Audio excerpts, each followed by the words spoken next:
Hello friends, welcome back to my channel. അപ്പോൾ ഇന്നത്തെ video എന്ന് പറയുന്നത് ഒരു ഡ്രോയിങ് വീഡിയോ ആണ് കേട്ടോ.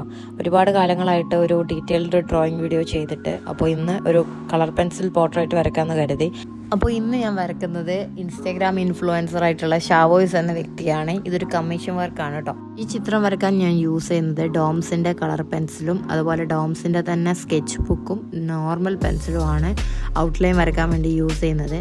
ഇപ്പോൾ ഡ്രോയിങ് സ്റ്റാർട്ട് ചെയ്തിട്ടുണ്ട്. അതിനിടയ്ക്ക് സഡനായിട്ട് എൻ്റെ ഇന്നോസ് അവിടെ ഉറങ്ങുന്നുണ്ടായിരുന്നു. അവൾ ഉണർന്നു. അപ്പോൾ മാസ്ക് ഇട്ട് നിൽക്കുന്ന എന്നെ കണ്ടിട്ട് അവൾ ആദ്യം ഒന്ന് ഷോക്കായി നോക്കി. പിന്നെ ഞാനാണെന്ന് മനസ്സിലായി. പിന്നെ ഞാൻ അവളെ എടുത്തു. അപ്പോൾ അവൾ എൻ്റെ മാസ്ക് ഊരാൻ വേണ്ടിയിട്ട് ട്രൈ ചെയ്തുകൊണ്ടിരിക്കുകയാണ്. ഇത് ഞാൻ തന്നെയല്ലെന്ന് ഐഡൻറ്റിഫൈ ചെയ്തു. അപ്പോൾ അവൾ ഹാപ്പിയായി.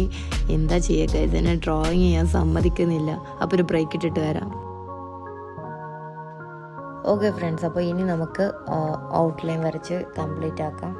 അപ്പോൾ പലർക്കും സ്കെച്ചിങ് എങ്ങനെയാണ് ചെയ്യുന്നതെന്ന് ഡൗട്ടാണ്. അപ്പോൾ ഗ്രിഡിട്ട് വരക്കുന്നവരുണ്ട്, ഫ്രീ ഹാൻഡായിട്ട് വരക്കുന്നവരുണ്ട്. ഞാൻ ഫ്രീ ഹാൻഡായിട്ട് വരക്കുന്ന കൂട്ടത്തിലാണ്. അപ്പോൾ ഔട്ട്ലൈൻ വരച്ച് കഴിഞ്ഞിട്ടുണ്ട് കേട്ടോ. അപ്പോൾ അടുത്തതായിട്ട് ഇനി നമ്മൾ ഡോംസിൻ്റെ കളർ പെൻസിൽ യൂസ് ചെയ്തുകൊണ്ട് നമ്മൾ ഷെയ്ഡിങ് ചെയ്യാൻ പോവുകയാണ്. ഹെയർ വരയ്ക്കുമ്പോൾ നമ്മൾ എപ്പോഴും ഷാർപ്പ് ചെയ്തുകൊണ്ട് വേണം കേട്ടോ വരക്കാൻ. ഇനി ഞാൻ ഹെയർ കംപ്ലീറ്റ് ആക്കിയിട്ട് കാണിച്ചു തരാം. അപ്പോൾ ഹെയർ കംപ്ലീറ്റ് ആയിട്ടുണ്ട്. ഇനി അടുത്ത് നമ്മൾ സ്കിൻ ടോൺ ആണ് ചെയ്യുന്നത്. അപ്പോൾ നമുക്ക് സ്കിൻ ടോണിന് കുറച്ച് കളേഴ്സ് പിക്ക് ചെയ്തിട്ട് നമുക്കൊരു വേസ്റ്റ് പേപ്പർ എടുക്കുക. എന്നിട്ട് നമ്മൾ സ്കിൻ ടോൺ കളേഴ്സ് ഓരോന്ന് ചെക്ക് ചെയ്തിട്ട് വേണം സ്കിന്നിൽ ഷെയ്ഡ് ചെയ്യാൻ. എന്നാൽ നമുക്ക് കറക്റ്റ് സ്കിൻ ടോൺ നമുക്ക് മനസ്സിലാക്കിയെടുക്കാം. അതെല്ലാം നമ്മൾ ഡയറക്റ്റ് കൊടുക്കുമ്പോൾ ചിലപ്പോൾ ഡിസ്മാച്ച് ആയിട്ടുള്ള കളേഴ്സ് യൂസ് ചെയ്യുമ്പോൾ നമുക്ക് എറേസ് ചെയ്യാൻ ബുദ്ധിമുട്ടാവും. അപ്പോൾ ഞാൻ നെറ്റിയിൽ സ്റ്റെപ്പ് ബൈ സ്റ്റെപ്പ് ആയിട്ട് ഷെയ്ഡിങ് കഴിഞ്ഞു. പിന്നെ മൂക്കും ചെയ്തു. ഇപ്പോൾ അതാ കവിളിലും കൂടെ അതുപോലെ നമ്മുടെ താടിയിലും ഒക്കെ കൊടുത്തിട്ട് താടി കംപ്ലീറ്റ് ആക്കുകയാണ്. അപ്പോൾ ഞാൻ ചുണ്ടിലും അതിൻ്റെതായ ഒരു മാച്ചായിട്ടുള്ള കളർ നോക്കിയിട്ട് കൊടുത്തിട്ടുണ്ട്. നമ്മൾ ചെവി കംപ്ലീറ്റ് ആക്കി. ഇനി നമ്മുടെ കൂളിംഗ് ഗ്ലാസ് നമുക്കൊന്ന് ഫില്ല് ചെയ്യണം. അപ്പോൾ ഡാർക്കൻ കളർ കൊടുക്കുക. പിന്നെ നമുക്ക് ഷർട്ട് ഒന്ന് കംപ്ലീറ്റ് ആക്കാം കേട്ടോ. അപ്പോൾ ഇനി ഷർട്ട് ബാക്കി കംപ്ലീറ്റ് ആക്കിയിട്ട് കാണാം.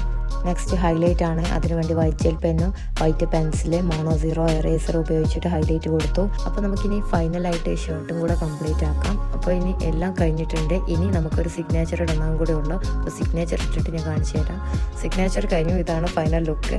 എങ്ങനെയുണ്ട്? നിങ്ങൾക്ക് ഇഷ്ടപ്പെട്ടിട്ടുണ്ടെങ്കിൽ താഴെ കമൻറ്റ് ബോക്സിൽ നിങ്ങളുടെ ഫീഡ്ബാക്ക് ഒന്ന് അറിയിക്കാം കേട്ടോ.